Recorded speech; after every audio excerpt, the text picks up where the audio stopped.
Le vent sur crête de fer ne chuchotait pas. Il criait. Dans l'année 1042, la meute greffe-givre vivait par une loi. La force est la seule monnaie. Alpha Roy Bain Sterling se tenait au bord de la fosse rituelle, son cadre massif enveloppé de peau de loup qui avait appartenu à son père et au père de son père avant lui. Son visage était tout angle vif et vieille cicatrices, un homme bâti de violence et d'hiver. Ses cheveux striés d'argent fouettaient autour de sa mâchoire, alors qu'il regardait la tombe peu profonde que ses guerriers venaient de finir de creuser. À l'intérieur de cette tombe, un minuscule chiot blanc tremblait. La déesse demande un abattage. La voix de Bane coupait le vent hurlant comme une lame à travers la chair. Ses mots étaient froids à pratiquer. Une meute est seulement aussi rapide que son membre le plus lent. Laisser la faiblesse vivre est inviter la grande faim. Les anciens se tenaient en demi-cercle derrière lui. Et leur visage sculpté dans la pierre. Ils ne parlaient pas. Ils n'avaient pas besoin. Leur silence était approbation. Le nom du chiot était Fenris, bien que la meute l'avait déjà renommé. Ils l'appelaient le vide. Il était né avec des yeux nuageux blancs comme neige, aveugle, inutile. Clara Montgomery se tenait à l'arrière de la foule, ses doigts serrant le bord de son mince châle de laine si fort que ses jointures étaient devenues blanc os. Elle était une oméga, le rang le plus bas dans la hiérarchie griffe-givre. Son travail était de réparer le cuir déchiré, de frotter le sang des bottes du guerrier et de rester invisible. Pendant 3 semaines, elle avait caché Fenris à l'arrière des écuries. Elle avait partagé ses propres rations, viande salée pas plus grande que son pouce, vin coupé d'eau qui goûtait la rouille. Elle l'avait regardé grandir plus fort, plus vif malgré sa cécité. Maintenant, elle regardait la première pelle de terre gelée frapper sa fourrure blanche. Fenris ne gémissait pas. Il penchait seulement sa tête, ses yeux sans vue cherchant la seule odeur qui avait signifié chaleur, sécurité. Il sentait Clara. Elle fit un pas en avant qu'elle puisse s'arrêter elle-même. La foule se sépara comme une blessure s'ouvrant. S'il vous plaît, sa voix se brisa. Il est juste un enfant. Laissez-moi le prendre aux basses terres. Il ne reviendra jamais. Je le jure sur ma lignée. Bane tourna lentement. Ses yeux, or pâles et impitoyables, se verrouillèrent sur les siens. Une oméga parle. Son ton était presque amusé. Presque. Retourne au foyer, Clara. Si tu désires un chiot si désespérément, trouve un compagnon qui n'est pas un lâche. Il fit un geste vers la fosse. Celui-ci appartient à la terre maintenant. Les guerriers rirent bas, gutturaux. La gorge de Clara brûlait, mais elle ne bougeait pas. L'expression de Bane se durcit. Enterre-le. Au crépuscule, la fosse était remplie. Une lourde pierre sculptée avec le blason ancien de la meute fut placée au-dessus du monticule. Les anciens disaient que c'était pour éloigner les charognards. Clara savait mieux. C'était pour s'assurer que rien ne rampait hors. Dans les cultures loup-garou médiévales, les structures de meute étaient brutales et impitoyables. L'abattage n'était pas juste cruauté. C'était stratégie de survie. Meute croyait que garder des membres faibles en vie les ralentirait pendant les chasses, rendant le groupe entier vulnérable à la famine ou aux attaques rivales. Le rang oméga historiquement était réservé à ceux qui ne pouvaient pas combattre, guérisseurs, soignants, les personnes âgées. Ils étaient essentiels mais dispensables. Cette hiérarchie reflète les dynamiques de meute de vrais loups, où le loup oméga mange souvent en dernier et supporte le poids de l'agression de la meute, mais joue un rôle critique dans la réduction des conflits internes et le soin des jeunes. Voici une question pour vous. Si vous étiez Clara, auriez-vous parlé même en sachant que cela pourrait vous coûter tout ou seriez-vous resté silencieuse pour survivre? Laisse un commentaire. Je veux savoir si tu es une creuseuse ou une survivante. Parce que ce qui se passe ensuite testera les deux. Et si tu crois que la force n'est pas juste du muscle, que parfois la chose la plus courageuse que tu puisses faire est de défier la foule, alors tu es au bon endroit. Frappe ce bouton d'abonnement. Rejoins la meute qui creuse plus profondément. Continuons. La meute ne regardait pas juste Clara faire un pas en avant. Ils arrêtaient de respirer. Une oméga défiant d'un alpha n'était pas juste rare, c'était suicidaire. S'il vous plaît, Clara dit de nouveau, sa voix plus stable maintenant, malgré le tremblement dans ses jambes. Il n'a pas eu de chance. Laissez-moi prouver qu'il peut survivre en dehors de la crête. Je prendrai pleine responsabilité. La mâchoire de Bane se crispa. Il descendit de la plateforme de pierre surélevée où les anciens se tenaient, ses bottes craquant contre le sol gelé. Chaque pas était délibéré, mesuré. Quand il s'arrêta devant Clara, il était assez proche pour qu'elle puisse voir le fil d'argent à travers sa barbe sombre, la mince cicatrice coupant son sourcil gauche.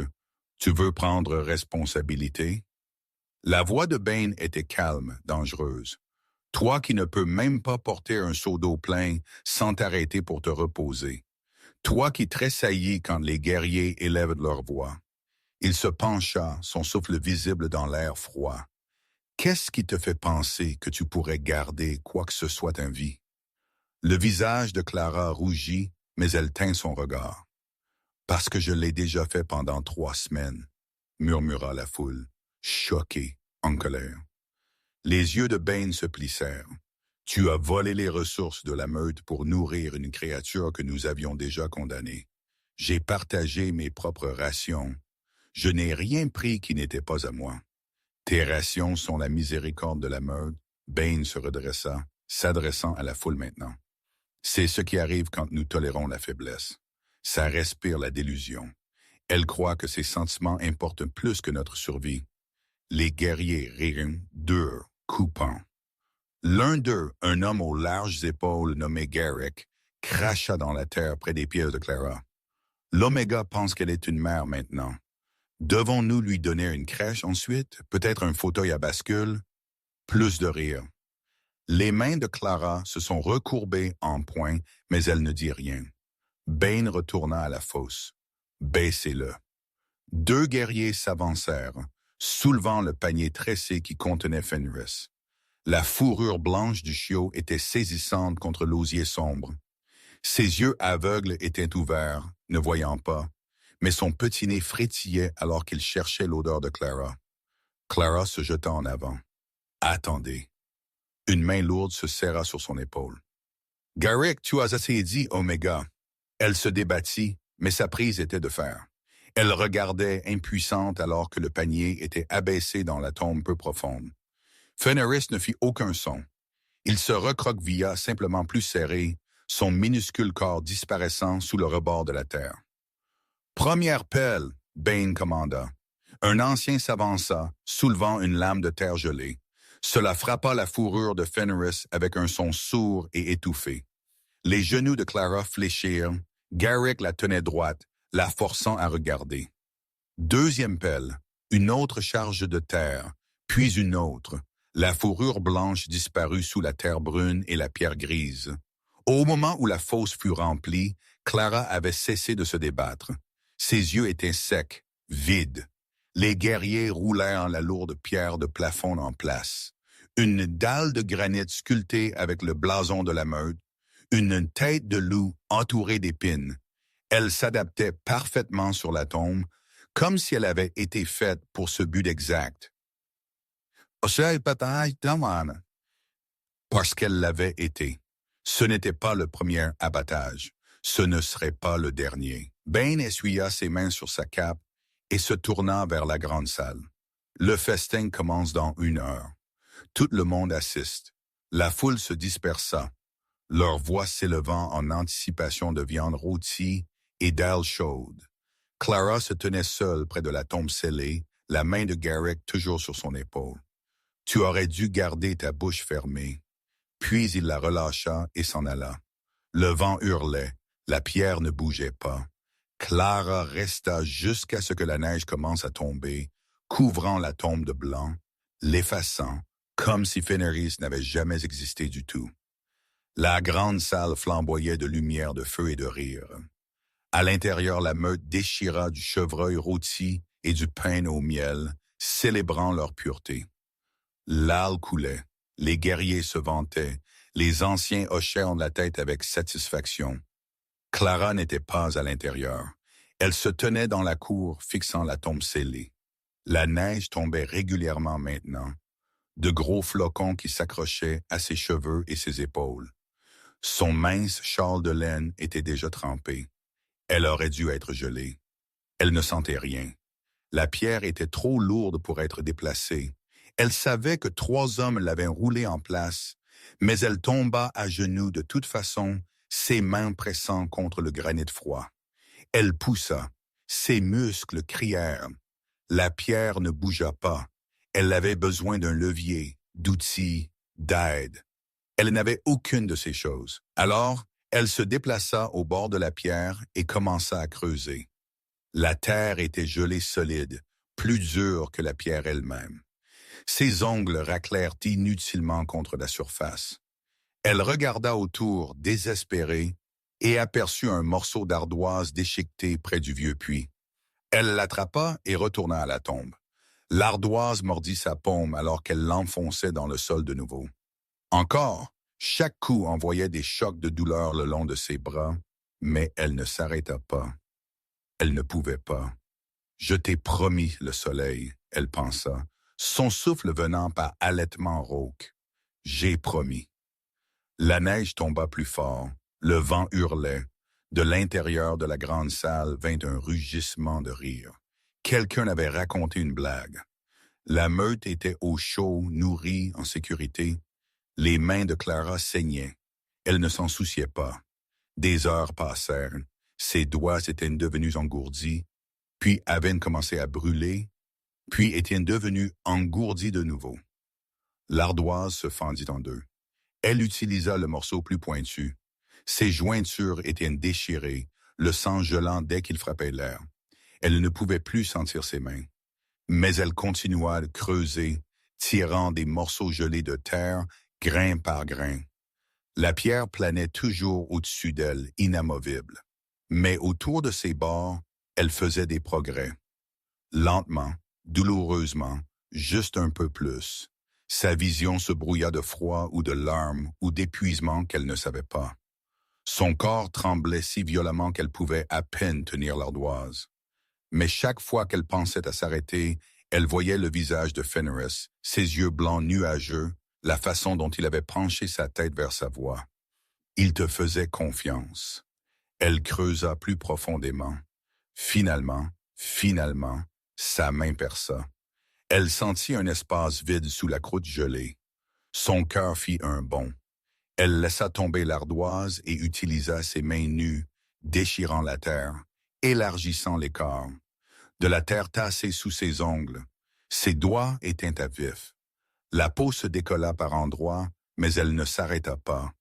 Elle atteignit dans l'obscurité. Sa main toucha quelque chose de doux, de chaud. Elle tira. Fenris se libéra lentement, son petit corps mou et couvert de terre. Clara le traîna dehors et le tint contre sa poitrine. Il ne bougeait pas. Sa fourrure blanche était brune de terre. Sa minuscule bouche pendait ouverte. « Non », Clara murmura. « Non, non, non », elle pressa son oreille contre sa poitrine. « Rien ». Elle le retourna, brossant la terre de son nez et de sa bouche. Alors elle fit la seule chose à laquelle elle pouvait penser. Elle pressa sa bouche contre son petit museau et respira 1 fois, 2 fois. Rien. « S'il vous plaît », elle supplia. « S'il vous plaît », elle respira de nouveau. Le corps de Fenris tressaillit, une minuscule toux humide. Ses poumons se dilatèrent, ses pattes donnèrent de faibles coups, ses yeux sans vue s'ouvrirent, et son nez frétilla, cherchant son odeur. Clara sanglota, un seul son brisé. Elle le tira près, l'enveloppant dans son châle trempé. Il était vivant, à peine, mais vivant. Puis la réalité s'écroula. La loi de Bane était absolue. 1 vie pour 1 vie. Si l'alpha découvrait la tombe vide, il les chasserait tous les deux, et il les tuerait lentement, publiquement. Elle regarda la fosse ouverte, la lourde pierre, elle ne pouvait pas la remettre en place, même si elle le voulait. Elle avait besoin d'un corps. Son esprit s'emballa. Elle ne pouvait pas tuer, ne le ferait pas. Mais Bane n'avait pas besoin d'un corps. Il avait besoin de preuves. Preuve que quelque chose était enterré et restait enterré. Elle pensa au renard. 2 jours auparavant, elle l'avait trouvé dans un piège de trappeurs près des bois de l'Est, déjà mort, gelé raide. Elle l'avait laissé là, pensant que cela ferait un repas pour les charognards. Elle courut. Le renard était toujours là, sa fourrure couleur rouille incrustée de glace. Elle le ramena à la tombe, ses bras douloureux. Puis elle ôta sa lourde cape d'hiver, celle marquée du blason de la famille Montgomery, la seule chose de valeur qu'elle possédait, et enveloppa le renard à l'intérieur. Elle enterra le paquet profondément, remplissant la fosse du mieux qu'elle put. La terre était meuble maintenant, plus facile à déplacer. Elle l'empila haut, le tassant avec ses mains déchirées. Puis, avec le reste de sa force, elle roula de plus petites pierres autour des bords pour faire en sorte que cela semble non perturbé. Ce n'était pas parfait, mais dans l'obscurité, dans la neige, cela tiendrait. Elle espéra. Fenris gémit doucement contre sa poitrine. Clara regarda vers la forteresse, vers les grottes gémissantes, le seul endroit où personne ne suivrait. « Viens, » elle murmura. « Nous n'avons pas encore fini. » Les grottes gémissantes gagnèrent leur nom, honnêtement. Le vent qui soufflait à travers les tunnels étroits sous la forteresse de crête de fer faisait un son comme un loup mourant, aigu, plaintif, sans fin. Les guerriers disaient que les grottes étaient hantées par les esprits de ceux qui étaient morts dans la honte. Les anciens prétendaient que la déesse elle-même pleurait là pour la faiblesse des mortels. Personne n'entrait dans les grottes gémissantes, ce qui les rendait parfaites. Clara avait découvert l'entrée par accident des années auparavant en transportant de l'eau de la source souterraine. Une fissure dans le mur de pierre à peine assez large pour un enfant. Elle s'était glissée à travers une fois par curiosité et avait trouvé un réseau de tunnels secs et tortueux qui s'étendait profondément dans la montagne. Maintenant, elle portait Fenris à travers cette même fissure, son corps raclant contre la pierre rugueuse. Le chiot était silencieux, pressé contre sa poitrine. Elle pouvait sentir son battement de cœur, rapide, fragile, mais régulier. À l'intérieur, les grottes s'ouvraient, le plafond s'élevait assez haut pour qu'elle puisse se tenir debout, et le chant du vent résonnait sur les murs en harmonie fantomatique superposée. Mais plus profondément, passé le premier virage, le son s'adoucit. Il y avait une petite chambre là, pas plus grande qu'une stalle de cheval, où la pierre était lisse et l'air était calme. Clara avait préparé cet endroit des semaines auparavant, à l'époque où elle avait d'abord réalisé que Fenris pourrait ne pas survivre à l'abattage. Elle avait apporté de la mousse sèche des écuries, des morceaux de laine volée, un bol en argile fissuré pour lire. Ce n'était pas grand-chose, mais c'était caché. Elle posa Fenris dans le nid de mousse. Il se recroquevilla immédiatement, frissonnant. Sa fourrure blanche était encore humide de terre et de neige fondue. Clara utilisa le bord de sa robe pour l'essuyer le plus proprement possible, travaillant soigneusement autour de ses petites pattes et de ses yeux nuageux. « Tu es en sécurité maintenant, » elle murmura. Sa voix se brisa. « Je Provis, tu es en sécurité. » Le nez de Fenris frétilla vers sa voix. Sa minuscule bouche s'ouvrit et un doux vin s'échappa. Pas de douleur, mais besoin. Il avait faim. Clara atteignit dans la poche intérieure de sa robe. Elle avait caché un morceau de porc salé là 3 jours auparavant, le gardant pour ce moment exact. C'était petit, dur, mais c'était de la nourriture. Elle déchira un tout petit morceau et le tint à la bouche de Fenrir. Il mangea lentement, ses dents à peine assez fortes pour briser la viande, mais il mangea, et quand il eut fini, il se frotta contre sa main, aveugle, confiant, vivant. Clara s'assit en arrière contre le mur de la grotte, son corps entier tremblante. L'adrénaline s'estompait maintenant, remplacée par un épuisement profond comme l'os. Ses mains palpitaient, ses poumons brûlaient. Elle avait froid d'une manière qui allait plus profondément que la peau. Mais Fenris respirait. Elle le tira sur ses genoux, enveloppant ce qui restait de son châle autour d'eux deux.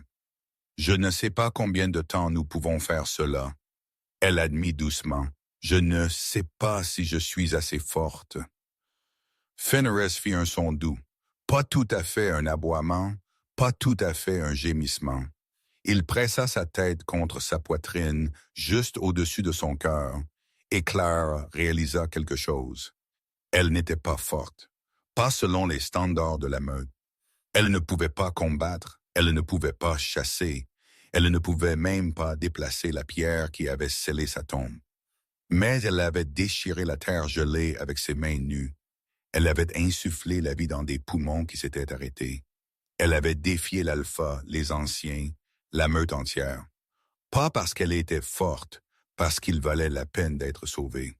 « Je te choisis », Clara murmura, sa voix à peine audible sur le chant du vent. « Je me moque de ce qu'ils disent, je me moque de ce que cela coûte. Je te choisis. » La queue de Fenris donna un seul coup faible contre sa jambe. Pour la première fois depuis l'abattage, Clara sentit quelque chose d'autre que la peur. Elle sentit l'espoir. L'hiver approfondit sa prise sur Crête de Fer. Un mois passa, puis un autre. Pour la meute, Clara Montgomery semblait s'estomper comme la brume du matin. Ses joues se creusèrent. Les os de ses poignets devinrent assez tranchants pour couper. Sa robe déjà usée commença à pendre sur sa silhouette comme un linceul. Les autres Oméga remarquèrent en premier. « Tu dépéris » dit Marine, la femme âgée qui supervisait les cuisines. Elle versait un bouillon mince dans le bol en bois de Clara, la ration nocturne. Une seule croûte de pain noir se tenait à côté. « Es-tu malade? »« Non, » Clara dit doucement, « juste fatiguée. »« Alors mange plus. »« Je mange. » Le mensonge goûtait la cendre. Chaque nuit, Clara recevait son bol de bouillon et sa portion de pain, et chaque nuit, elle glissait ce pain dans la poche intérieure de sa robe. Elle buvait juste assez pour se maintenir droite, 3, peut-être 4 gorgées, puis versait le reste dans une jarre en argile qu'elle avait cachée sous son lit de camp. Quand la forteresse dormait, elle portait la jarre et le pain aux grottes gémissantes. Fenris grandissait. Malgré sa cécité, peut-être à cause d'elle, le chiot devenait quelque chose de remarquable. Sa fourrure blanche s'était épaissie en un pelage dense qui captait la lumière tamisée comme la neige sous le clair de lune. Ses pattes, autrefois chancelantes et faibles, le portaient maintenant à travers les tunnels avec une confiance surprenante. Il bougeait comme s'il pouvait voir. Claire le regardait naviguer les grottes sombres, sa tête penchée à de légers angles, alors qu'il écoutait l'écho de ses propres pas. Il ne trébucha jamais, ne fonça jamais dans les murs. Il apprit à cartographier le monde par le son et l'odeur, construisant une image dans son esprit plus détaillée que la vue ne pourrait jamais fournir.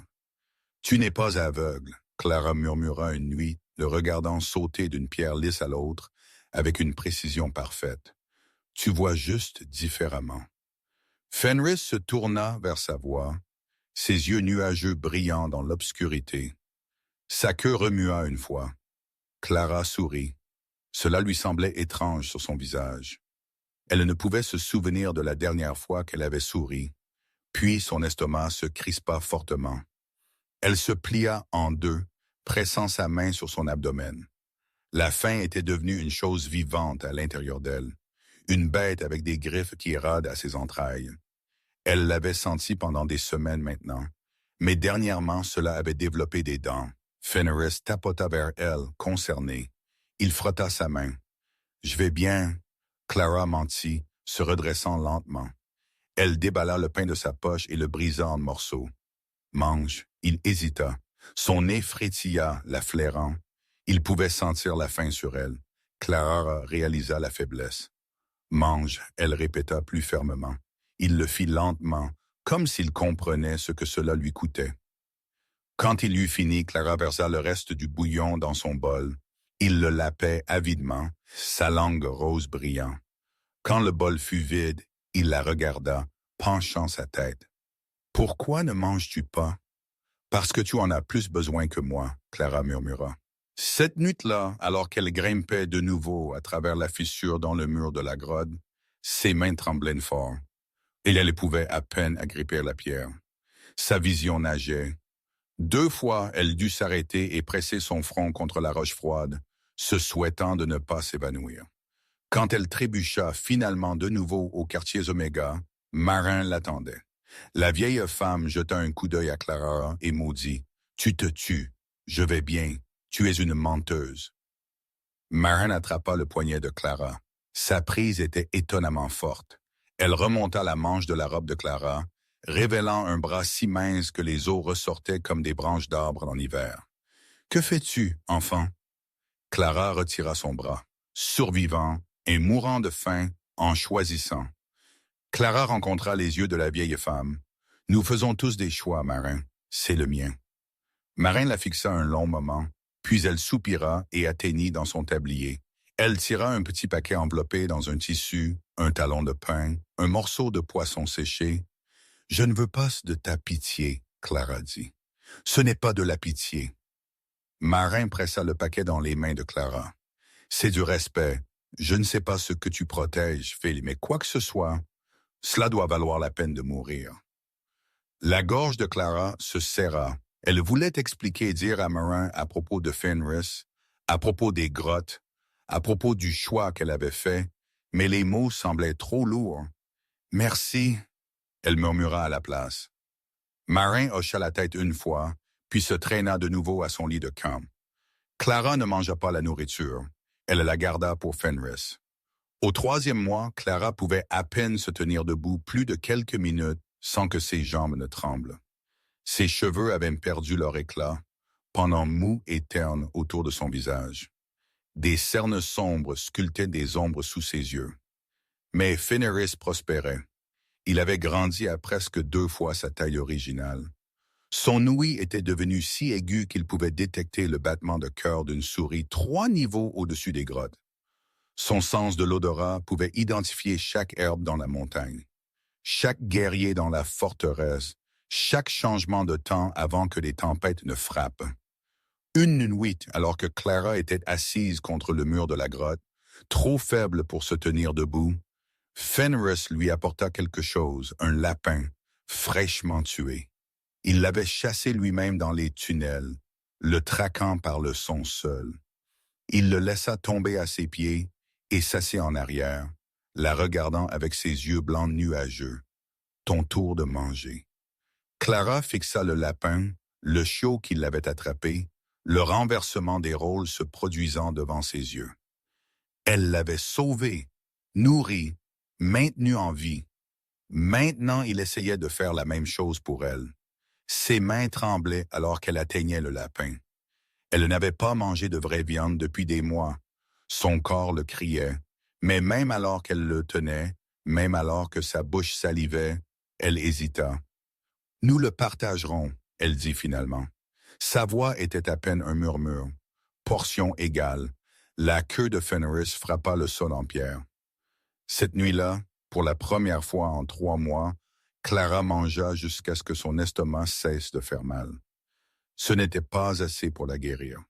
Pas encore, mais c'était assez pour la maintenir respirant et pour l'instant, c'était tout ce qui importait. Cela arriva un matin où la neige tomba douce et silencieuse. Clara traversait la cour, portant une brassée de bois de chauffage pour les cuisines. La charge était trop lourde. Elle le savait avant de la soulever, mais elle s'était convaincue qu'elle pouvait gérer. Elle fit de la moitié du chemin à travers les pierres gelées avant que ses jambes ne lâchent. Le monde bascula, le bois de chauffage se dispersa. Clara frappa le sol durement, ses épaules heurtant la pierre glissante de glace. Elle essaya de se relever, mais ses bras tremblaient trop violemment. Des taches noires dansaient à travers sa vision. Montgomery, lourd pas, puis main grande, rugueuse, agrippant ses épaules et la soulevant droite. Bain Sterling la regarda, ses yeux d'or plissés.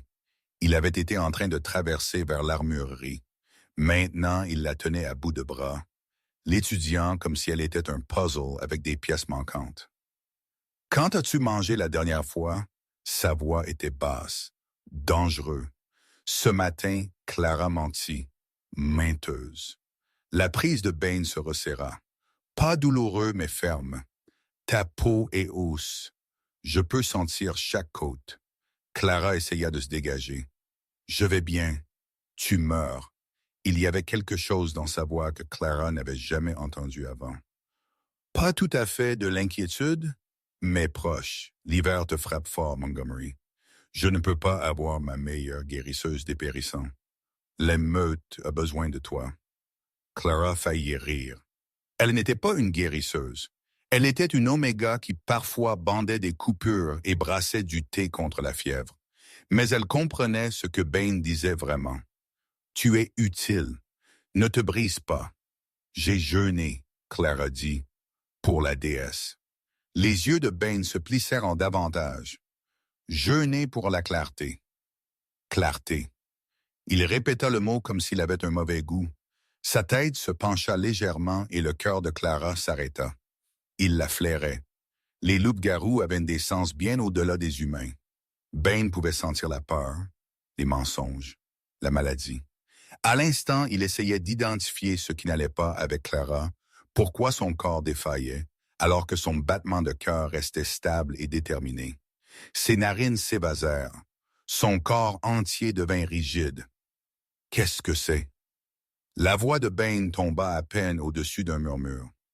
Quoi? Le pouls de Clara martelait. Cette odeur. Bain se pencha plus près, son nez touchant presque son col. C'est faux. Vieux, mais pas vieux. Familier, mais il s'arrêta. Son visage devint pâle. Impossible. Clara sentit de la glace inonder ses veines. Il sentait Fenris. L'odeur du chiot s'accrochait à ses vêtements, ses cheveux, sa peau. Elle avait été si prudente de se laver dans les sources souterraines pour frotter les preuves. Mais l'odeur était tenace. Elle persistait dans les fibres de tissu, dans les huiles de la peau, et Bain Sterling pouvait sentir la mort ou son refus. Bain dit soudainement, la relâchant.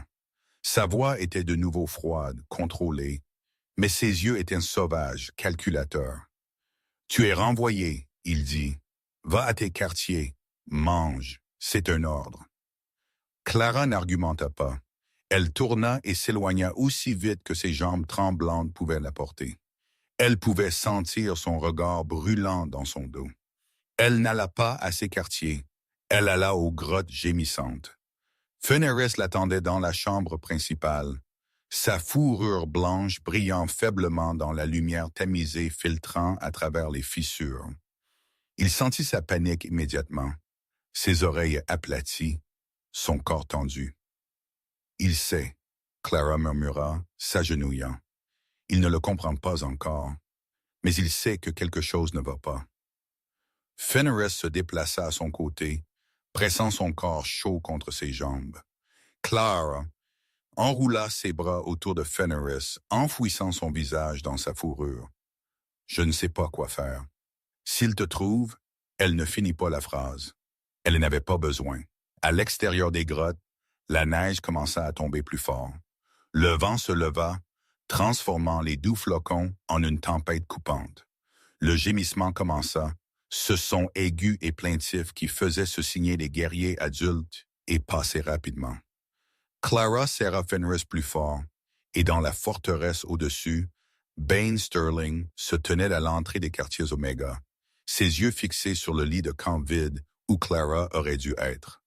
Il tourna et marcha vers le vieux puits, vers la fissure dans le mur de pierre que la plupart des gens ne remarquaient jamais, vers les grottes gémissantes. Clara l'entendit venir.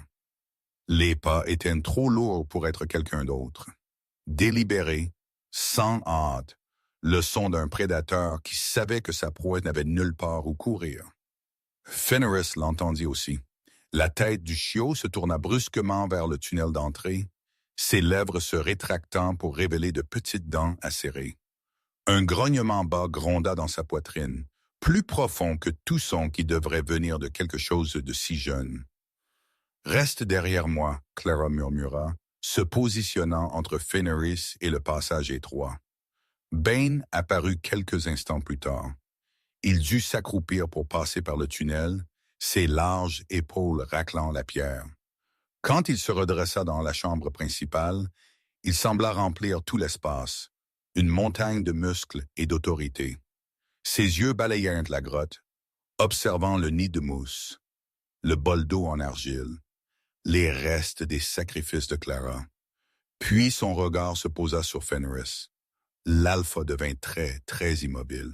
« Tu l'as déterré », Bane dit. Sa voix était calme, presque révérencieuse. « Tu l'as réellement déterré. » Clara leva le menton. « Oui, je les ai regardés l'enterrer. J'ai scellé la pierre moi-même. Je sais. 3 hommes adultes ne pouvaient pas déplacer cette pierre.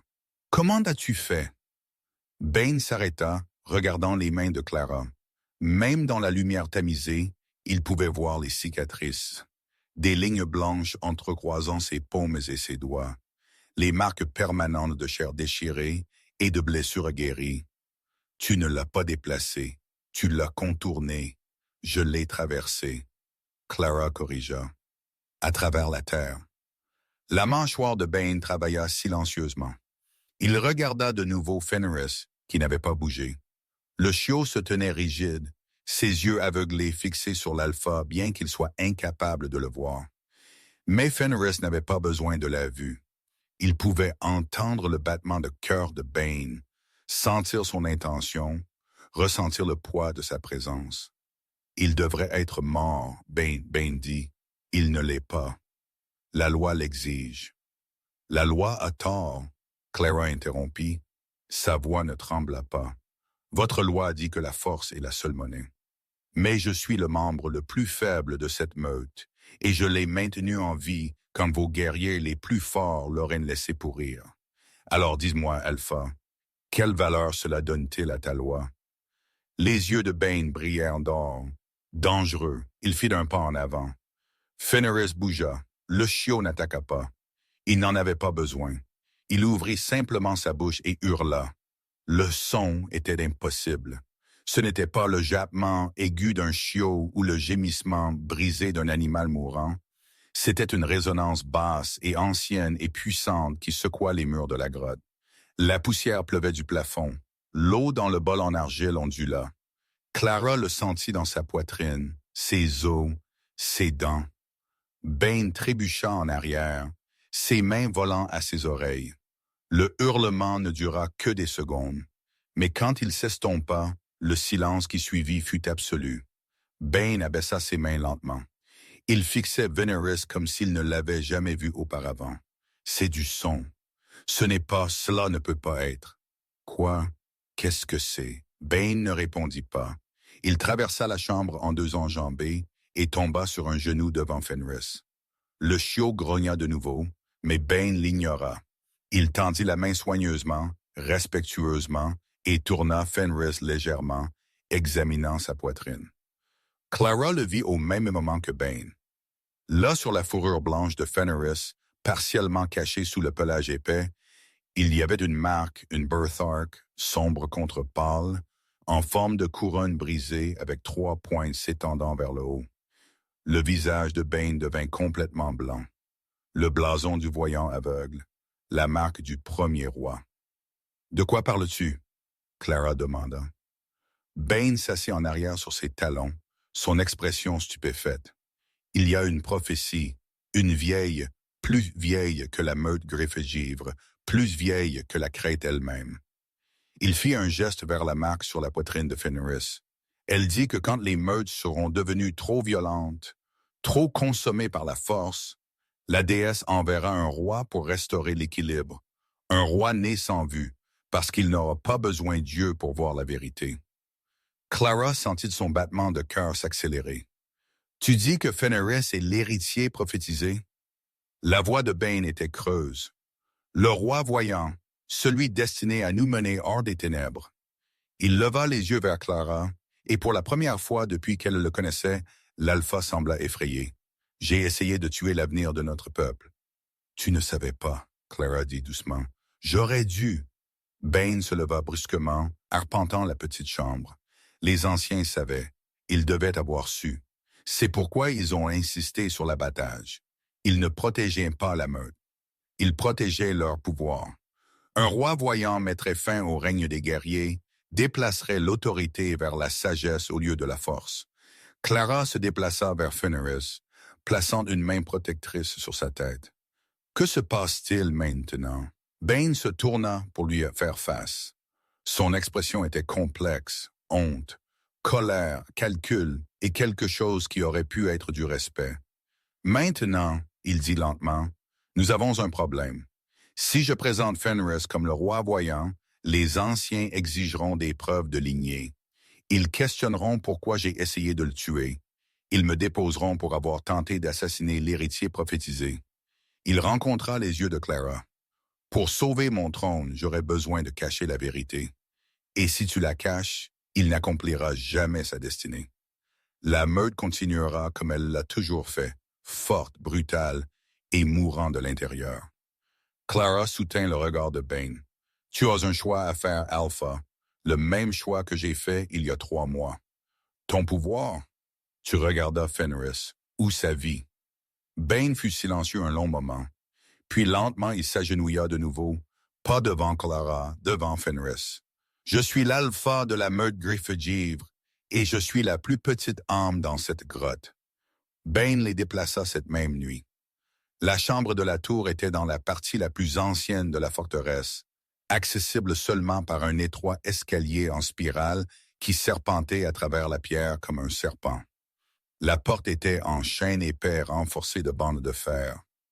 Quand Bane la ferma derrière eux, Clara entendit le son reconnaissable d'une serrure tournant. « Pour votre protection, » Bane dit, son dos toujours tourné vers eux. La chambre était étonnamment confortable.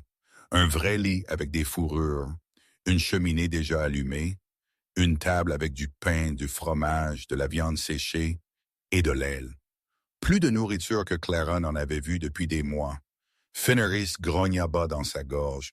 Bane tourna lentement. « Je ne suis pas ton ennemi, Chio. »« Alors pourquoi verrouiller la porte? » Clara demanda.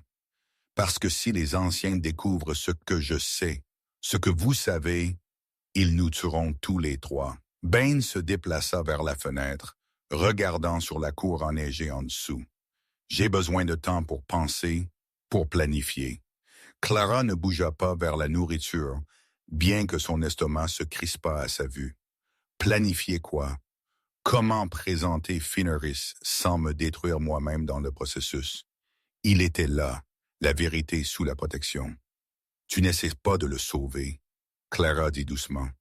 Tu essaies de te sauver toi-même. Les épaules de Bane se tendirent.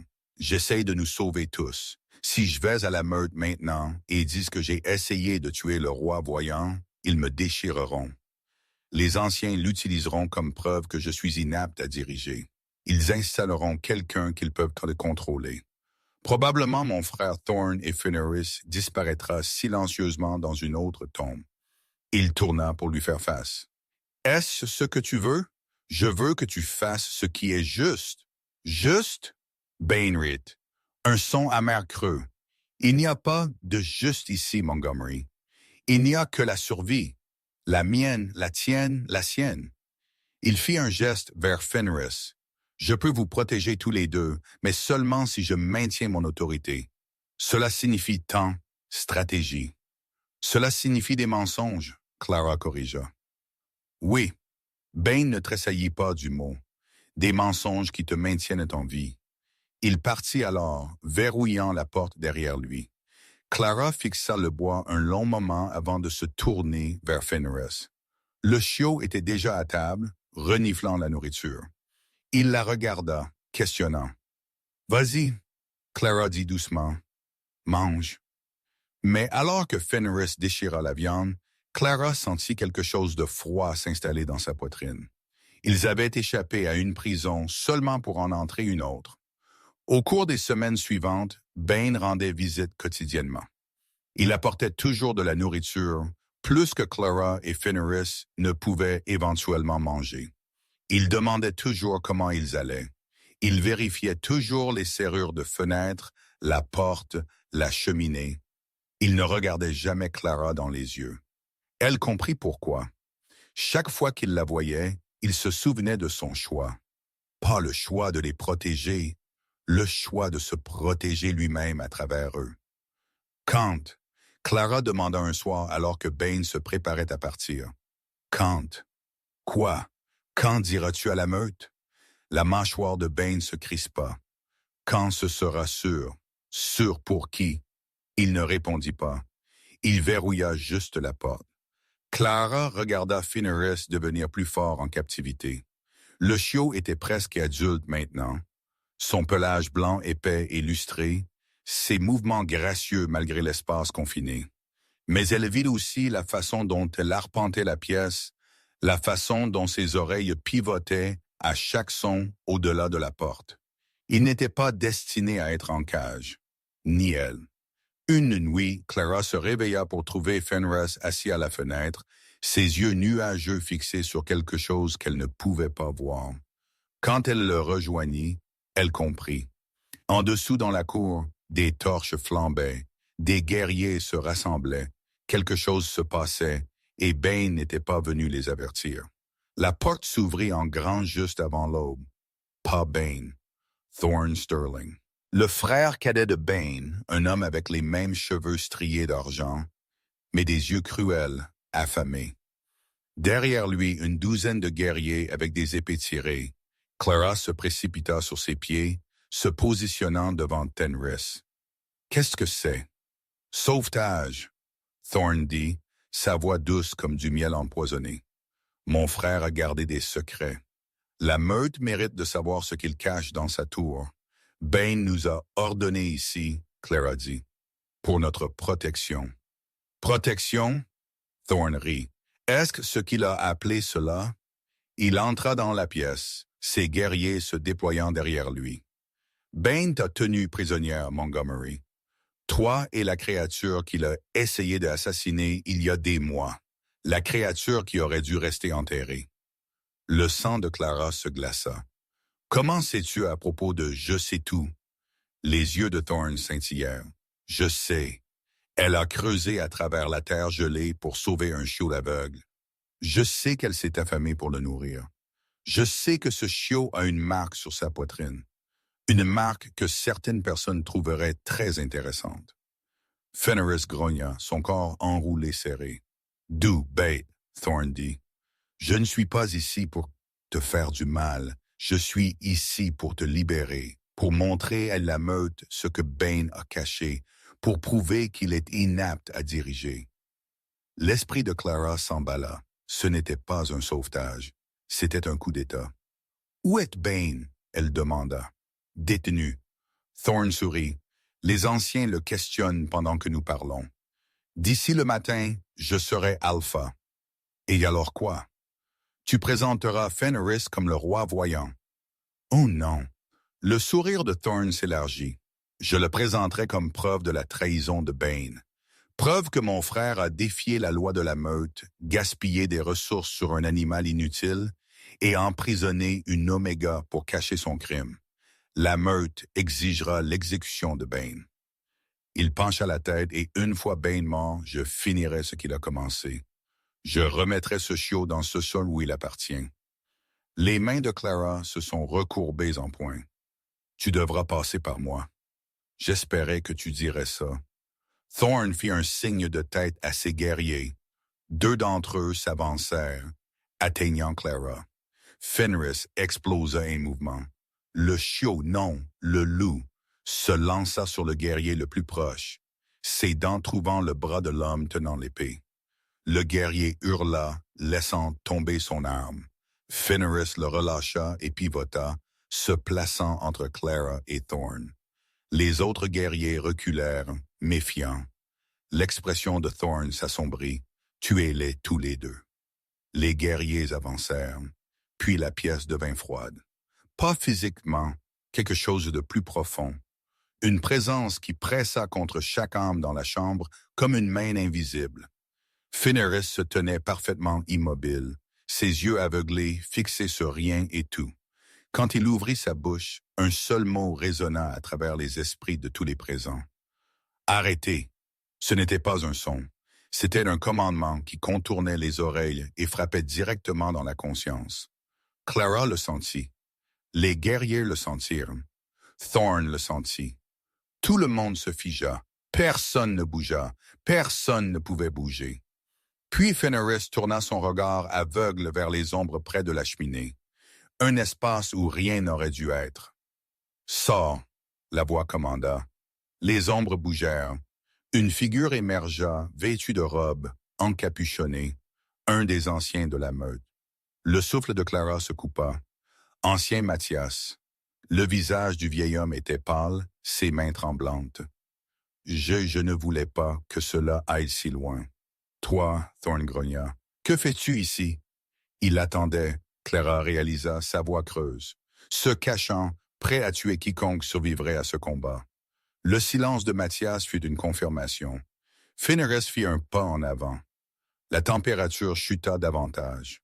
« Dis-leur », la voix demanda. « Dis-leur ce que tu as fait, le roi voyant. » Mathias murmura, sa voix se brisant. « La prophétie que nous connaissions, les anciens que nous avons toujours connus.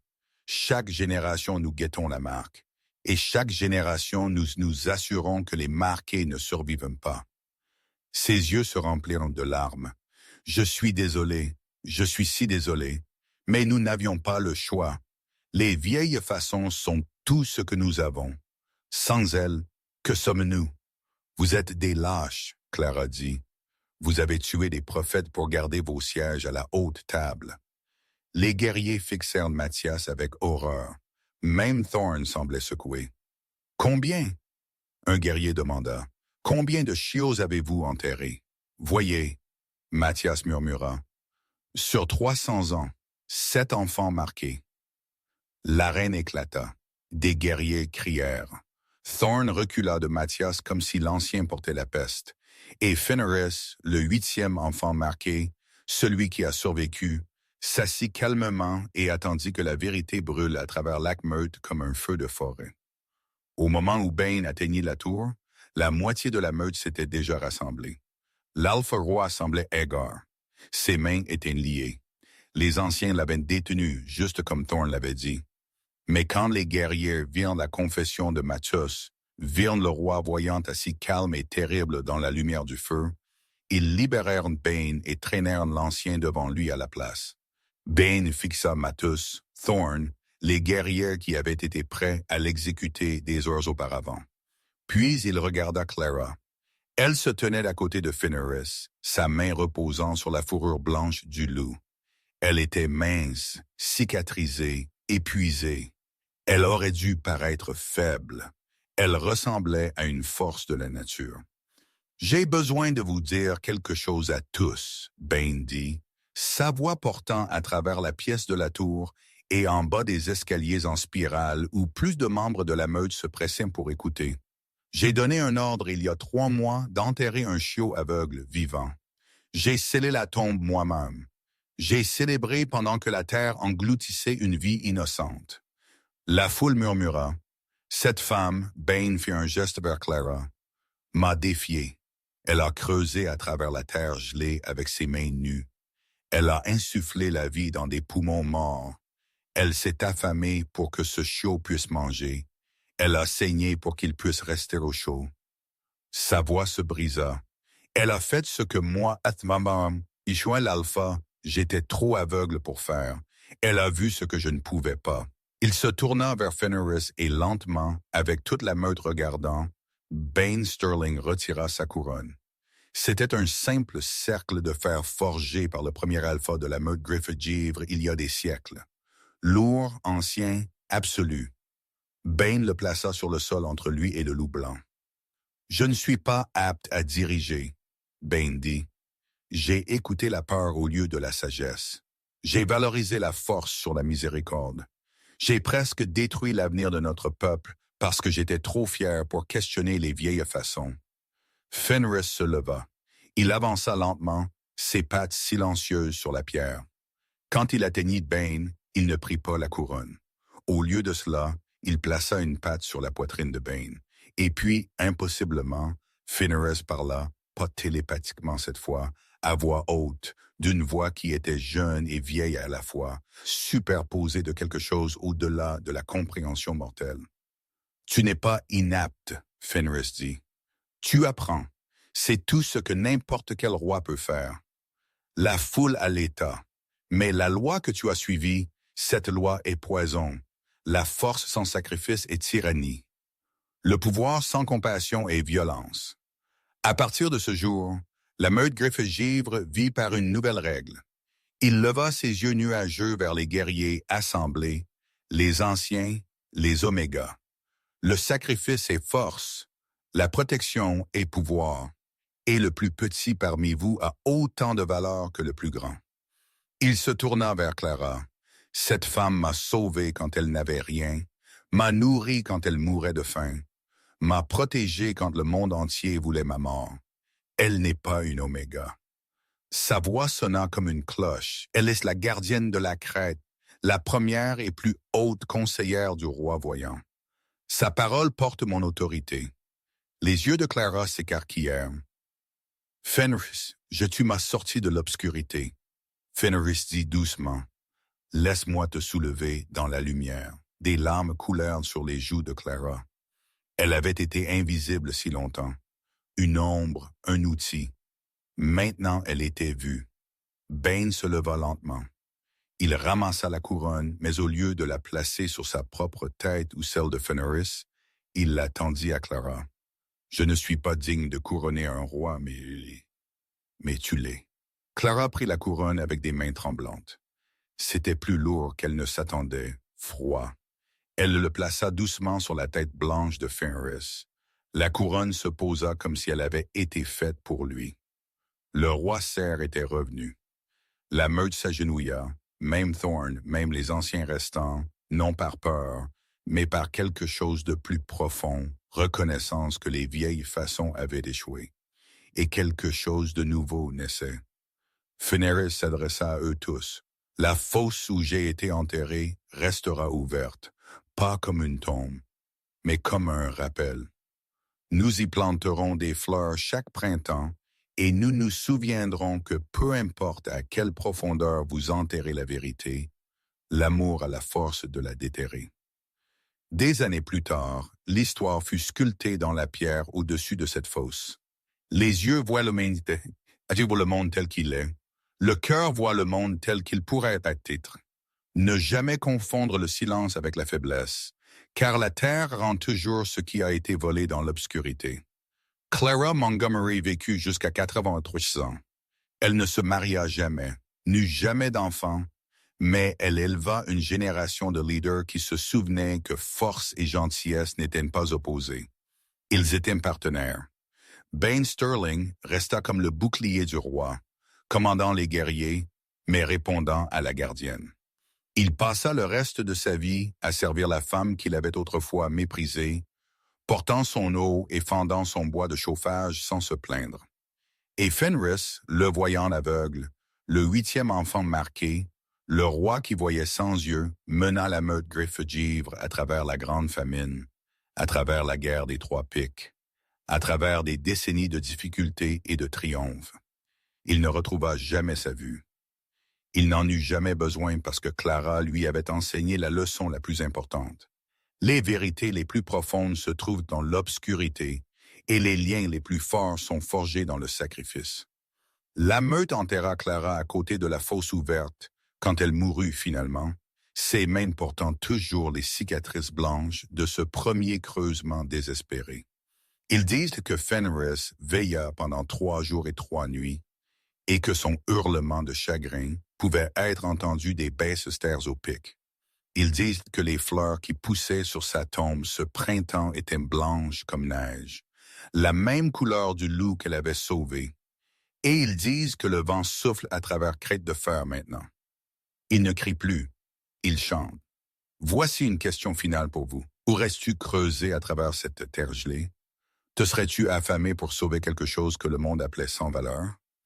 Si ta réponse est oui, si tu crois que la vraie force est mesurée dans ce que nous sommes prêts à sacrifier, pas ce que nous sommes prêts à prendre, Alors tu comprends de quoi cette histoire était vraiment. Ce n'était pas à propos de loups ou de prophéties ou de royaumes anciens. C'était à propos de toi, à propos du choix que nous affrontons tous quand le monde nous dit que quelqu'un n'importe pas. Quand la foule dit de s'en aller, quand ce serait tellement plus facile de juste les laisser rester enterrés, Clara ne s'en est pas allée. Elle s'était mise à genoux et elle a creusé. Pourquoi creuseras-tu? Laisse un commentaire. Partage cette histoire. Et si tu crois que le monde a besoin de plus de gens qui choisissent l'amour sur la loi, qui choisissent le sacrifice sur la force, qui choisissent de creuser quand tout le monde s'en va, alors frappe ce bouton d'abonnement. Rejoins la meute qui refuse de laisser quiconque derrière, parce que c'est ce que les gars